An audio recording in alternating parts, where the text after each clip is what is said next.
നമസ്കാരം. മലയാള ജാലകത്തിലേക്ക് സ്വാഗതം. LDC പരീക്ഷയിലെ മലയാളം ചോദ്യങ്ങളാണ് നമ്മളിന്നിവിടെ ചർച്ച ചെയ്യുന്നത്.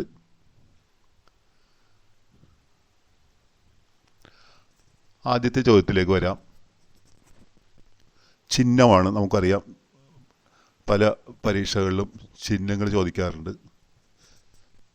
ഏതെങ്കിലും ഒരു ചിഹ്നം തന്നിട്ട് എവിടെ ഉപയോഗിക്കുന്നു, അല്ലെങ്കിൽ ഒരു വാക്യം തന്നിട്ട് ആ ചിഹ്നം, ആ വാക്യത്തിൽ ഇവിടെ ഏത് ചിഹ്നം ഉപയോഗിക്കുന്നു എന്നുള്ള രീതിയിലെല്ലാം ചോദിക്കാറുള്ളതാണ്.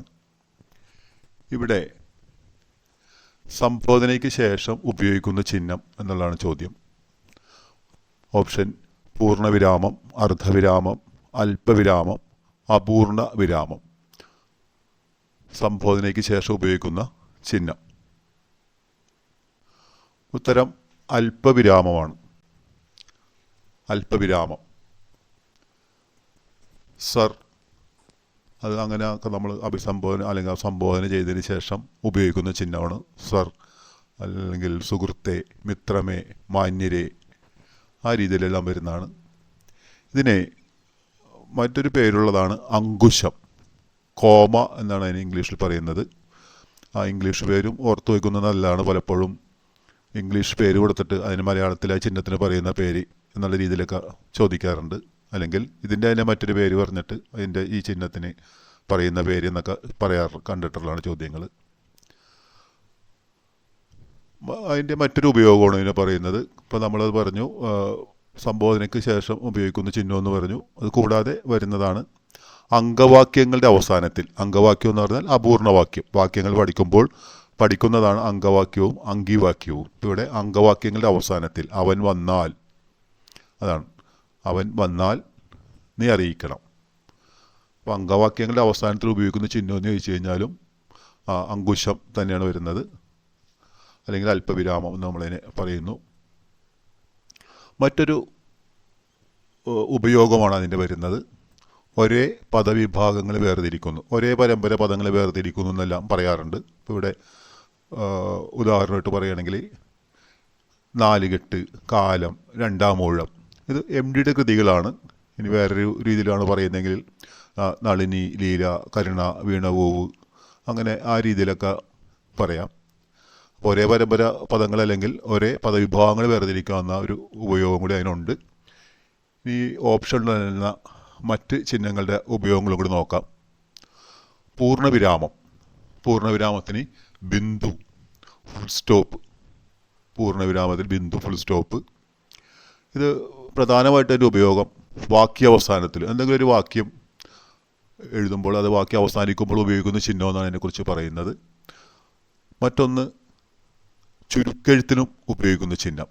ചുരുക്കെഴുത്തെന്നുള്ളതിന് ചില സമയത്തൊക്കെ സംക്ഷിപ്ത രൂപത്തിന് ഉപയോഗിക്കുന്ന ചിഹ്നം എന്നെല്ലാം കൂടി അങ്ങനെ ചോദ്യം ഉണ്ടായിട്ടുണ്ട്. വാക്കുകൾ അങ്ങനെ മാറ്റി ഉപയോഗിക്കുന്നു മാത്രമേ ഉള്ളത്.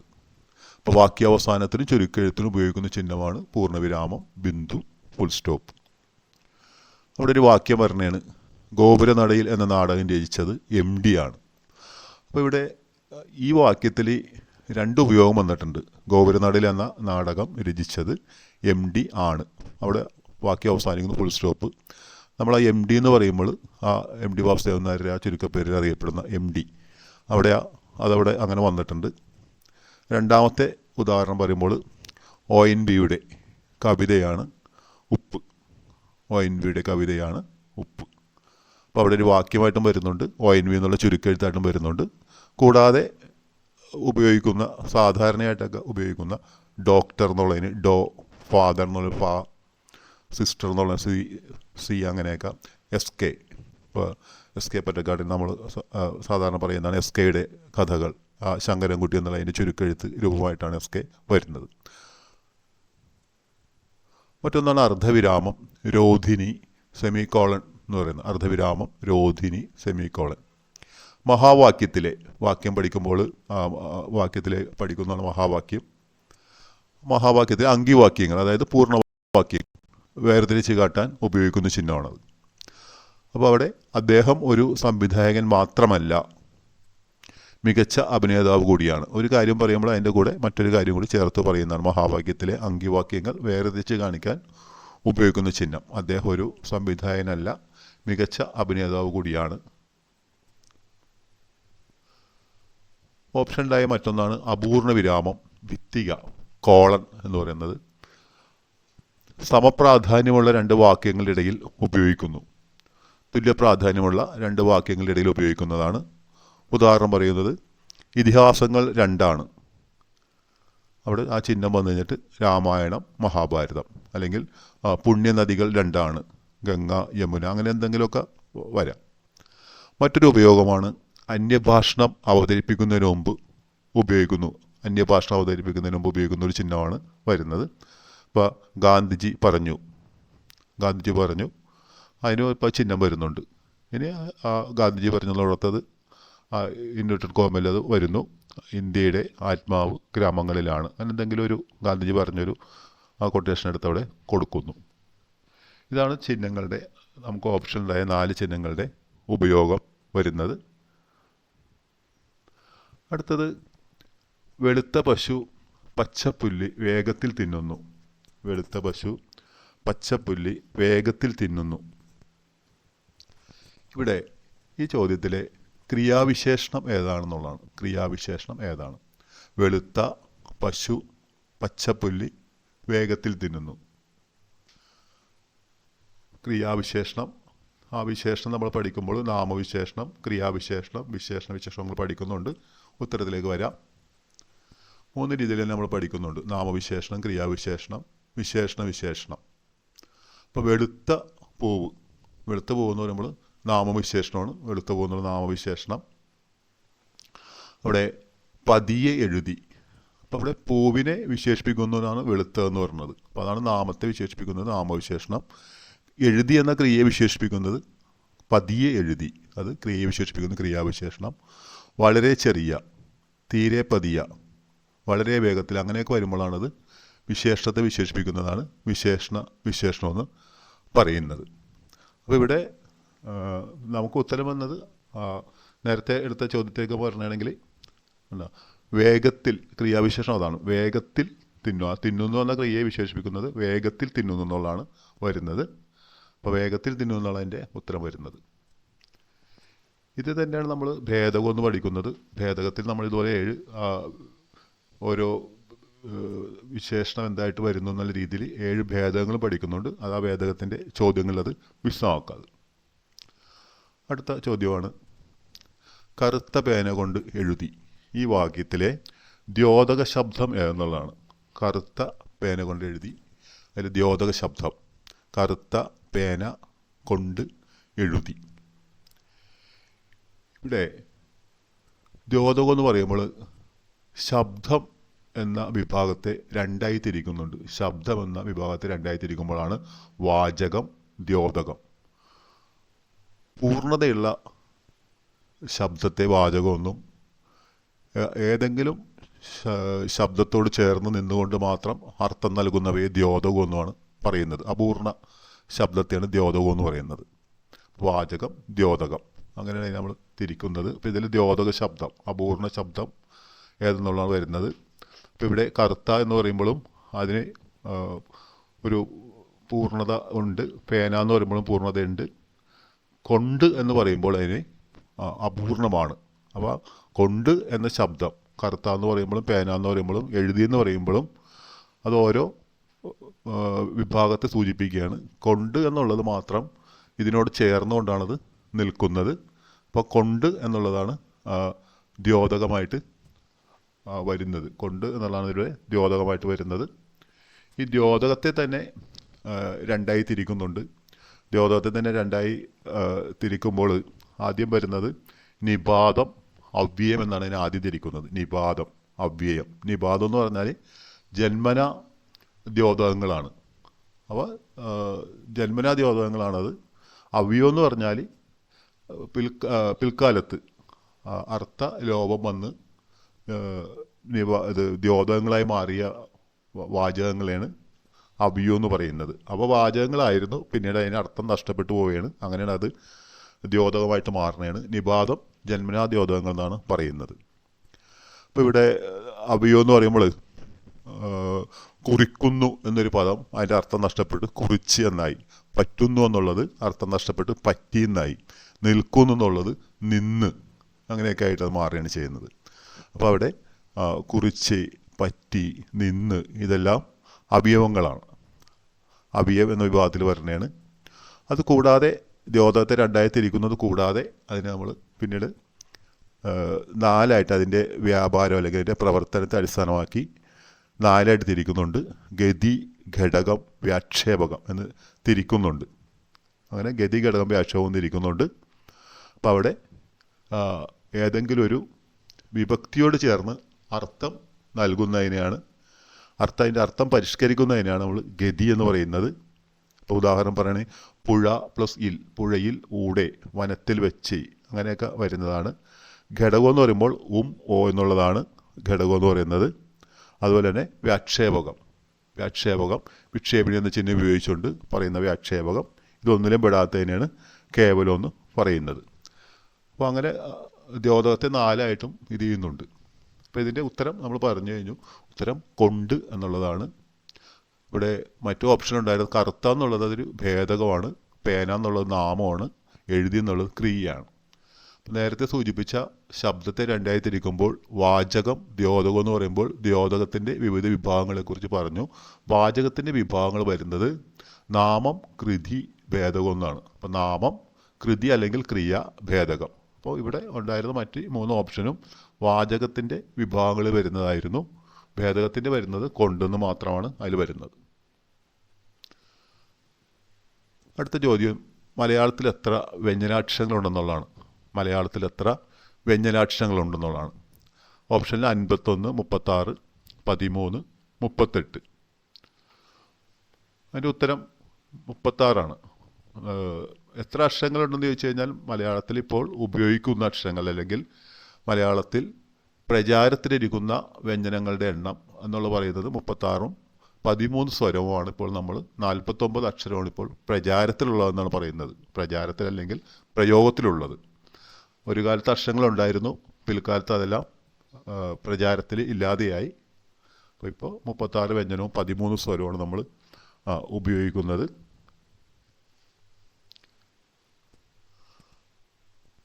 അടുത്ത ചോദ്യം, ക്രിയാനാമത്തിൽ പെടുന്ന പദം ഏതെന്നുള്ളതാണ്. ക്രിയാനാമം നേരത്തെ സൂചിപ്പിച്ച നാമത്തെ പിന്നീട് നമ്മൾ തിരിക്കുന്നുണ്ട്. നാമത്തെ തിരിക്കുമ്പോൾ നാമം, കൃതി, ഭേദകമെന്ന് വാചകത്തെ തിരിച്ചിട്ട് നാമത്തെ തിരിക്കുമ്പോഴാണ് അവിടെ ദ്രവ്യനാമം, ക്രിയാനാമം, ഗുണനാമം എന്ന് തിരിക്കുന്നുണ്ട്. അപ്പോൾ ഇവിടെ ക്രിയാനാമത്തിൽ പെടുന്ന പദം ഏതെന്നുള്ളതിൽ ഓപ്ഷൻ മണ്ണ്, മിടുക്ക്, ഉറക്കം, ദയ അങ്ങനെ വരുന്നുണ്ട്. അപ്പോൾ ഇതിൽ വരുന്നത് ഒരു ക്രിയയുടെ നാമമായിട്ട് വരുന്നതാണ് ക്രിയാനാമം. ഒരു ദ്രവ്യത്തിൻ്റെ നാമമായിട്ട് വരുന്നത് ദ്രവ്യനാമം. ഒരു ഗുണത്തിൻ്റെ നാമമായിട്ട് വരുന്നത് ഗുണനാമം. അങ്ങനെ ഓർത്തിരിക്കാൻ അത് വളരെ എളുപ്പമാണത്. ഇവിടെ ഉത്തരം വരുന്നത് ഒരു ക്രിയയുടെ നാമമായിട്ട് വരുന്നത് ഉറക്കമാണ് ഇവിടെ ഉത്തരം വരുന്നത്. ഒരു പ്രവൃത്തിയുടെ നാമമായിട്ട് വരുന്നത്. അപ്പോൾ അവിടെ നമുക്ക് നമ്മുടെ ഇവിടുത്തെ ഉത്തരം ഉറക്കമാണ്.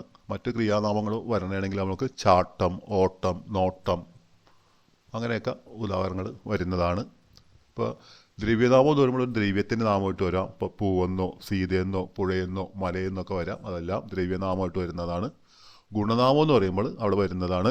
ഇപ്പോൾ ഇവിടെ നമ്മുടെ ഉത്തരം ഉറക്കമായിരുന്നു. ഈ മണ്ണെന്നുള്ളത് ദ്രവ്യനാമത്തിലാണ് ശരിക്കും വരുന്നത്. പക്ഷേ ദ്രവ്യനാമത്തിൻ്റെ വിഭാഗമായിട്ട് വരുന്ന മേയനാമത്തിലേക്കുമായത് വരും. അത് ദ്രവ്യനാമത്തിൽ നിന്നും അതിൻ്റെ വിഭാഗത്തിലേക്ക് വരുമ്പോൾ അത് മേയനാമത്തിലാണ് വരുന്നത്. മണ്ണെന്നുള്ളത് ദ്രവ്യനാമത്തിൻ്റെ വിഭാഗമായ മേയനാമത്തിൽ വരും മണ്ണ്. മിടുക്കെന്നുള്ളത് ഗുണനാമത്തിൽ വരുന്നു. മിടുക്ക് ഗുണനാമത്തിൽ വരുന്നതാണ്. ഗുണനാമം പറയുന്നത് മിടുക്ക്, അഴക്, ദയ. ഇവിടെ ദയ ഓപ്ഷൻ ഉണ്ട്, അതും ഗുണനാമത്തിനാണ് വരുന്നത്. തിളക്കം, നന്മ, തിന്മ അങ്ങനെയെല്ലാം ഇതിലാണ് വരുന്നത്. അപ്പോൾ അതിന് നമ്മൾ ഇതിൽ തിരിക്കുമ്പോഴാണ് 3 രീതിയിലാണ് വരുന്നത്. ഈ ദ്രവ്യനാമത്തെ പിന്നീട് നമ്മൾ തിരിക്കുന്നുണ്ട്. അതിൻ്റെ 4 വിഭാഗം കൂടി വരുന്നുണ്ട്. അതിൻ്റെ ചോദ്യത്തിൽ അത് വിശദീകരിക്കാം. വികലമല്ലാത്ത പ്രയോഗം കണ്ടെത്തുക എന്നുള്ളതാണ്. വികലമല്ലാത്ത പ്രയോഗം കണ്ടെത്തുക. നമുക്ക് എല്ലാ പരീക്ഷയ്ക്കും LDC പോലുള്ള എല്ലാ പരീക്ഷയ്ക്കും നമുക്ക് തീർച്ചയായിട്ടും പ്രതീക്ഷിക്കാവുന്നൊരു ചോദ്യമാണിത്. വാക്യശുദ്ധി എന്ന വിഭാഗത്തിൽ വരുന്നൊരു ചോദ്യമാണിത്. അപ്പം ഇവിടെ അനുസരണശീലമില്ലാത്ത ഗോപിയുടെ മകൻ, അനുസരണം ശീലമില്ലാത്ത ഗോപിയുടെ മകൻ, ഗോപിയുടെ അനുസരണശീലമില്ലാത്ത മകൻ, അതുപോലെ തന്നെ ഗോപിയുടെ അനുസരണം ശീലമില്ലാത്ത മകൻ. അപ്പോൾ ഇത്തരം ചോദ്യങ്ങൾ വരുമ്പോൾ വളരെ ശ്രദ്ധിച്ച് നോക്കിക്കഴിഞ്ഞാൽ നമുക്കിത് മനസ്സിലാക്കാൻ സാധിക്കും. പ്രധാനമായിട്ടും ഇവിടെ ഉത്തരം വരുന്നത് ഗോപിയുടെ അനുസരണശീലമില്ലാത്ത മകൻ എന്നാണ്. അതാണ് ഗോപിയുടെ അനുസരണശീലമില്ലാത്ത മകൻ എന്നാണ് വരുന്നത്. അപ്പോൾ മറ്റുത്തരങ്ങളൊക്കെ തെറ്റാണെന്ന് പറയുന്നത് ഈ വാക്യ ദോഷങ്ങൾ എന്ന നിലയിൽ പ്രധാനമായിട്ടുള്ള കുറച്ച് ദോഷങ്ങളുണ്ട്.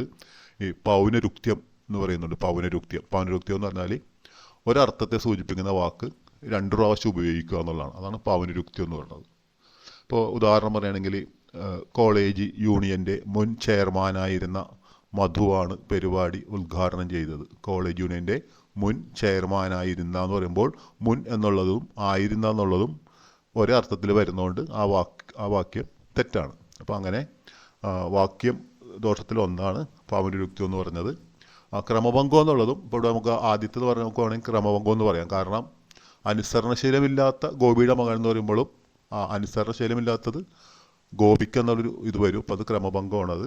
അതുപോലെ തന്നെ വൃഥാസ്ഥൂലത എന്നൊരു ദോഷമുണ്ട്. വൃഥാസ്ഥൂലത, ചില വാക്യങ്ങൾ നമ്മൾ അർത്ഥം ഉണ്ടായിരിക്കും, പക്ഷെ അത് ഒരുപാട് നമ്മൾ പരത്തി പറഞ്ഞതിനെ അതിൻ്റെ ഒരു ആ സൂക്ഷ്മം എന്നതിൻ്റെ വിപരീതമായിട്ടാണ് സ്ഥൂലം എന്ന് വരുന്നത്. അത് മറ്റൊരു ദോഷമാണ്. പിന്നെ അർത്ഥ സന്ദേഹം പല രീതിയിലുണ്ട്. അപ്പോൾ നമ്മൾ വാക്യശുദ്ധിയെക്കുറിച്ച് മാത്രം ചെയ്യുന്ന ഒരു ക്ലാസ്സിൽ അത് വിശദമായിട്ട് ഓരോ വാക്യദോഷങ്ങളും എന്താണെന്നും ആ വാക്യദോഷങ്ങൾ വരുന്ന ചോദ്യങ്ങളായിട്ട് വന്നിട്ടുള്ളതും വിശദമായി പറഞ്ഞത് നമുക്ക് ആ ക്ലാസ്സിൽ അത് വിശദീകരിക്കാതെ.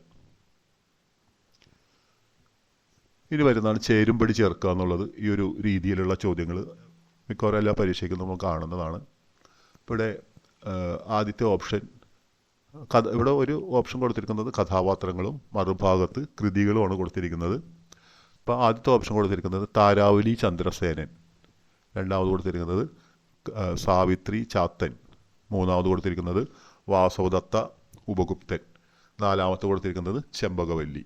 ഒന്നാമത്തതിൻ്റെ നേരെ കൊടുത്തിരിക്കുന്നത് കരുണ, രണ്ടാമത്തേന് കൊടുത്തിരിക്കുന്നത് കൊച്ചു സീത, മൂന്നാമത് കൊടുത്തിരിക്കുന്നത് ചിത്രയോഗം, നാലാമത്തിന് നേരെ കൊടുത്തിരിക്കുന്നത് ദുരവസ്ഥ. ഇങ്ങനെയാണ് കൊടുത്തിരിക്കുന്നത്. ഇവിടെ മലയാളത്തിലെ ആധുനിക കവിത്രയത്തിൽപ്പെടുന്ന കുമാരനാശാൻ്റെയും അതുപോലെ വള്ളത്തോളിൻ്റെയും കൃതികളും കഥാപാത്രങ്ങളും അവിടെ കൊടുത്തിട്ടുള്ളതെന്ന് എല്ലാവർക്കും അറിയാൻ പറ്റും. കാണുമ്പോൾ തന്നെ പേരും കൃതികളുടെ പേരും കഥാപാത്രത്തിൻ്റെ പേരൊക്കെ വരുമ്പോൾ ഇത് ഈ രീതിയിൽ ചോദിക്കാം. കഥാപാത്രം എങ്ങനെയെന്നുള്ള രീതിയിൽ ചോദിക്കാം. ചിത്രയോഗം എന്താണെന്ന് ചോദിക്കാം. അതുപോലെ തന്നെ ധാരാളം സൂചനകളിലുണ്ട്. നമുക്ക് ആദ്യം ഇതിൻ്റെ ഉത്തരത്തിലേക്ക് വരാം. ഉത്തരത്തിൽ വന്നിട്ട് അതിൻ്റെ മറ്റു വിശദീകരണങ്ങളിലേക്ക് വരാം. ഇപ്പോൾ താരാവലി ചന്ദ്രസേനൻ എന്ന് പറയുമ്പോൾ ചിത്രയോഗം എന്ന ഉത്തരം എ ആണ്. അതിൻ്റെ ഓപ്ഷൻ വരുന്നത് എ ആണ്. അപ്പോൾ അവിടെ ഒന്ന് താരാവലി ചന്ദ്രസേനൻ എന്ന് പറയുമ്പോൾ ചിത്രയോഗം, വള്ളത്തോളിൻ്റെ മഹാകവിയുടെ ചിത്രയോഗം എന്ന് പറയുന്നത്. അപ്പോൾ അതിൽ താരാവലി ചന്ദ്രസേനൻ അവരാണ് അതിലെ കഥാപാത്രങ്ങൾ. രണ്ടാമത് സാവിത്രി ചാത്തൻ 2 ഡി ആണ് വരുന്നത്. ദുരവസ്ഥ, കുമാരനാശാൻ്റെ ഖണ്ഡകാവ്യമായ ദുരവസ്ഥയിലെ കഥാപാത്രങ്ങളാണ് സാവിത്രിയും ചാത്തനും. 3 വാസവദത്ത ഉപഗുപ്തൻ, അത് ആശാൻ്റെ കരുണ എന്ന ഖണ്ഡകാവ്യത്തിലെ കഥാപാത്രങ്ങളാണ് വാസവദത്തയും ഉപഗുപ്തനും വരുന്നത്. നാലാമത്തത് ചെമ്പകവല്ലി ബി, കൊച്ചു സീത, വള്ളത്തോളിൻ്റെ കൊച്ചു സീതയിലെ കഥാപാത്രങ്ങളാണ് വരുന്നത്. അപ്പോൾ ആൻസർ അവിടെ വരുന്നത് ഓപ്ഷൻ എ ആണ്. ഇനി നമുക്ക് ഇതിൽ നിന്ന് വരുന്ന മറ്റു ചോദ്യങ്ങൾ എന്തെല്ലാമാണെന്നൊന്ന് നോക്കാം. ഇപ്പോൾ താരാവലി ചന്ദ്രസേനം ചിത്രയോഗം വള്ളത്തോൾ രചിച്ച മഹാകാവ്യം ചോദിച്ചു കഴിഞ്ഞാൽ ചിത്രയോഗം. ചിത്രയോഗത്തിൻ്റെ മറ്റൊരു പേരാണ് താരാവലി ചന്ദ്രസേനം. അതായത് താരാവലിയും ചന്ദ്രസേനും കഥാപാത്രങ്ങളായ കൃതി എന്ന നിലയിൽ താരാവലി ചന്ദ്രസേന എന്നൊരു പേരും കൂടി ചിത്രയോഗത്തിനുണ്ട്. ഇപ്പോൾ വള്ളത്തോൾ രചിച്ച മഹാകാവ്യം ചിത്രയോഗം, ചിത്രയോഗത്തിൻ്റെ മറ്റൊരു പേര് താരാവലി ചന്ദ്രസേനം. ചിത്രയോഗത്തിൻ്റെ ഇതിവൃത്തം എടുത്തിരിക്കുന്നത് എവിടെ നിന്നാണെന്ന് ചോദ്യമുണ്ട്. ചിത്രയോഗത്തിൻ്റെ ഇതിവൃത്തം എടുത്തിരിക്കുന്നത് കഥാസരിത് സാഗരത്തിൽ നിന്നാണ്. കഥാസരിത് സാഗരം, ആ കഥാസരിത് സാഗരത്തിൽ നിന്നാണ് ചിത്രയോഗത്തിൻ്റെ ഇതിവൃത്തം എടുത്തിരിക്കുന്നത്. പിന്നെ രണ്ടാമത്തത് സാവിത്രി ചാത്തൻ, അതിൻ്റെ നമ്മൾ പറഞ്ഞു കഥാപാത്രങ്ങൾ എന്ന് പറഞ്ഞു. ദുരവസ്ഥ, ദുരവസ്ഥയെക്കുറിച്ച് വരുന്ന ചോദ്യം എന്ന് പറഞ്ഞാൽ മലബാർ കലാവിധിവൃത്തമായ ഖണ്ഡകാവ്യം എന്ന് ചോദ്യം ഉണ്ടായിട്ടുണ്ട്. പിന്നെ ഇതുപോലെ തന്നെ വന്നിട്ടുണ്ട് സാവിത്രിയും ചാത്തനും കഥാപാത്രങ്ങളായി വരുന്ന ആശാൻ കവിത എന്നൊരു ചോദ്യം ഉണ്ടായിട്ടുണ്ട്. അതും കണ്ടിട്ടുള്ള ചോദ്യം തന്നെയാണത്. മറ്റൊരു പ്രത്യേകത ദുരവസ്ഥയുടെ വരുന്നത് ചരിത്രം ഇതിവൃത്തമായ ആദ്യ ഖണ്ഡകാവ്യം എന്നാണ് ദുരവസ്ഥയെക്കുറിച്ച് പറയുന്ന ഒരു ചോദ്യം കണ്ടിട്ടുള്ളത്. ചരിത്രം ഇതിവൃത്തമായ ആദ്യ ഖണ്ഡകാവ്യം എന്നാണ് ദുരവസ്ഥ പറയുന്നത്. അവിടെ അതിനോട് സാദൃശ്യം തോന്നുന്നൊരു ചോദ്യവും കൂടി ഉണ്ട്. ചരിത്രം ഇതിവൃത്തമായ ആദ്യ മഹാകാവ്യം എന്നാണ് ചോദിക്കുന്നതെങ്കിൽ ഉമാകേരളമാണ് ഉള്ളൂരിൻ്റെ. ആദ്യ മഹാകാവ്യം ഉമാകേരളവും ആദ്യ ഖണ്ഡകാവ്യം ദുരവസ്ഥയുമാണ് വരുന്നത്. അപ്പോൾ ദുരവസ്ഥ സാവിത്രി ചാത്തൻ ദുരവസ്ഥ പറഞ്ഞു. വാസുദത്ത ഉപഗുപ്തൻ വരുമ്പോൾ കരുണയുടെ പ്രത്യേകത എന്ന് പറഞ്ഞാൽ കുമാരനാശാൻ്റെ കൃതികളിൽ ഏറ്റവും കൂടുതൽ ചോദ്യങ്ങൾ വന്നിട്ടുള്ളൊരു കൃതിയാണ് കരുണ. 5 ചോദ്യം പലപ്പോഴായിട്ട് കരുണയെക്കുറിച്ച് വന്നിട്ടുണ്ട്. ഒന്നാമത്തെ ചോദ്യം ഇത് തന്നെയാണ്, വാസവദത്തയും ഉപഗുപ്തനും കഥാപാത്രങ്ങളായി വരുന്ന ആശാൻ കവിത എന്നുള്ളൊരു ചോദ്യം. രണ്ടാമത്തെ ചോദ്യമാണ് കുമാരനാശാൻ്റെ പ്രധാന കൃതി ഏതെന്നുള്ളതാണ്. ആശാൻ്റെ പ്രധാന കൃതി ഏതെന്നുള്ളതാണ്. ആശാൻ്റെ പ്രധാന കൃതി കരുണ. ആശാൻ്റെ അവസാന കൃതി ഏതെന്നുള്ളതാണ്. അതിന് ഉത്തരം കരുണ തന്നെയാണ്. ആശാൻ്റെ അവസാന കൃതി കരുണ. പിന്നെ വരുന്നത് നദോന്നത വൃത്തത്തിൽ. നദോന്നത വൃത്തം എന്താണെന്ന് വഞ്ചിപ്പാട്ട് വൃത്തമാണ് നദോന്നത എന്ന് പറഞ്ഞത്. അപ്പോൾ നദോന്നത വൃത്തത്തിൽ ആശാൻ രചിച്ച ഖണ്ഡകാവ്യം എന്നൊരു ചോദ്യമുണ്ട്. അതിൻ്റെ ഉത്തരയും കരുണ തന്നെയാണ്. പിന്നെ വരുന്നതാണ് ബുദ്ധകഥയിൽ നിന്നും ഇതിവൃത്തം സ്വീകരിച്ച ആശാൻ കൃതി എന്നൊരു ചോദ്യമുണ്ട്. ബുദ്ധകഥയിൽ നിന്നും ഇതിവൃത്തം സ്വീകരിച്ച ആശാൻ കൃതി എന്നൊരു ചോദ്യമുണ്ട്. അപ്പോൾ ആശാൻ്റെ കൃതികൾ നമ്മൾ പഠിക്കുമ്പോൾ ബുദ്ധകഥയിൽ നിന്ന് ഇതിവൃത്തം സ്വീകരിച്ച കരുണയുണ്ട്, പിന്നെ ചണ്ടാലഭിഷികയുണ്ട്. ചണ്ടാലഭിഷികി ആനന്ദനും മാതങ്കിയും കഥാപാത്രങ്ങളായിരുന്നു ചണ്ടാലഭിഷികി. അപ്പോൾ അത് രണ്ടും ബുദ്ധകഥയിൽ നിന്നും ഇതിവൃത്തം സ്വീകരിച്ചത് തന്നെയാണ്. അപ്പോൾ അതാണ് കരുണയെക്കുറിച്ച് കണ്ടിട്ടുള്ള ചോദ്യങ്ങൾ. പിന്നെ അവസാനത്തിലേക്ക് വരുമ്പോൾ ചെമ്പകവല്ലി കൊച്ചു സീതയിലെ കഥാപാത്രമാണ് ചെമ്പകവല്ലി എന്ന് പറയുന്നത്. അത് കൊച്ചു സീത ചെമ്പകവല്ലി കഥാപാത്രമായ വള്ളത്തോൾ കൃതി അങ്ങനെ ചോദിച്ചിട്ടുണ്ട്. മറ്റൊന്ന് കൊച്ചു സീത എന്ന് പറഞ്ഞ കൃതിയുടെ സവിശേഷത വള്ളത്തോൾ രചിച്ച സാമൂഹ്യ കഥയാണത്. വള്ളത്തോൾ രചിച്ച സാമൂഹ്യ കഥയാണ് കൊച്ചു സീത എന്നുള്ളത്. അപ്പോൾ ആ ഒരു രീതിയിൽ ആ ചോദ്യത്തെ കണ്ടിട്ടുണ്ട്. അപ്പോൾ ഈ കൃതികളും കഥാപാത്രങ്ങളും ഇതുപോലെയുള്ള വള്ളത്തോൾ ആശാൻ പോലുള്ളവരുടെ കൃതികളിൽ നിന്ന് കാണാം. നോവലുകളിൽ നിന്നും ധാരാളമായിട്ട് ഉണ്ടാവാറുണ്ട്. അത് കൂടുതലും കണ്ടിട്ടുള്ളത് ഈ പുതിയ നോവലുകളെക്കാളേറെ പഴയ നോവലുകളൊക്കെയാണ് പ്രധാനമായിട്ടും. ആദ്യകാല നോവലുകളിലൊക്കെയാണ് അത് വന്നിട്ടുള്ളത്. നമുക്ക് അടുത്തതിലേക്ക് വരാം. ബോധേശ്വരൻ എന്ന പേരിൽ അറിയപ്പെടുന്ന ആരെന്നുള്ളതാണ്. ബോധേശ്വരൻ എന്ന പേരിൽ അറിയപ്പെടുന്നത്. ഇപ്പോൾ ഇവിടെ വളരെ പ്രധാനപ്പെട്ട ഒരു വിഭാഗമാണ് ഇത് ചോദ്യത്തിൽ ഇങ്ങനെ ഇതുപോലുള്ള അപരനാമം അല്ലെങ്കിൽ തൂര്യനാമമൊക്കെ ചോദിക്കാറുണ്ട്. K Neelakantan, Ayyappan Pillai, N Narayana Pillai, Kesava Pillai. ഇത് ഏത് പരീക്ഷയ്ക്കും ഇത്തരം ഒരു ചോദ്യം എപ്പോഴും ഉണ്ടാവാറുള്ളതാണ്. അതിന് ഇതിൻ്റെ ഉത്തരം വരുന്നത് ബോധേശ്വരൻ എന്ന പേരിൽ അറിയപ്പെടുന്നത് കേശവ പിള്ളയാണ്. പ്രശസ്ത കവയിത്രി സുഗതകുമാരിയുടെ അച്ഛൻ ആണ് അദ്ദേഹം. അതുകൂടെ തന്നെ അദ്ദേഹത്തിൻ്റെ പ്രശസ്തമായിട്ടുള്ള പാട്ടുമൊക്കെ എല്ലാവർക്കും ആ ഗാനവും അറിയാവുന്നതാണ്. മറ്റ് ഓപ്ഷനുകൾ വരുന്നത് എൻ നാരായണ പിള്ള, ഓംചേരി പ്രശസ്ത നാടകകൃത്തൊക്കെയാണ് അദ്ദേഹം. അതുപോലെ തന്നെ അയ്യപ്പൻ പിള്ള, അഭയദേവ് ആദ്യകാലത്ത് സിനിമാ ഗാനങ്ങളും ഒക്കെ സിനിമയായിട്ടൊക്കെ ബന്ധപ്പെട്ടുള്ള വ്യക്തിയാണ് അഭയദേവ്. ആദ്യകാലത്തൊക്കെ ഉണ്ടായിരുന്നതാണ്. മറ്റൊന്ന് കെ നീലകണ്ഠൻ, ഇന്ദുചൂടൻ എന്ന പേരിൽ അദ്ദേഹം കേരളത്തിലെ പക്ഷികൾ എന്ന പേരിൽ ഒരു പുസ്തകമൊക്കെ എഴുതിയിട്ടുള്ള ആളാണ്. ഇന്ദുചൂടൻ എന്ന് അദ്ദേഹത്തിനാണ് അത് വരുന്നത്.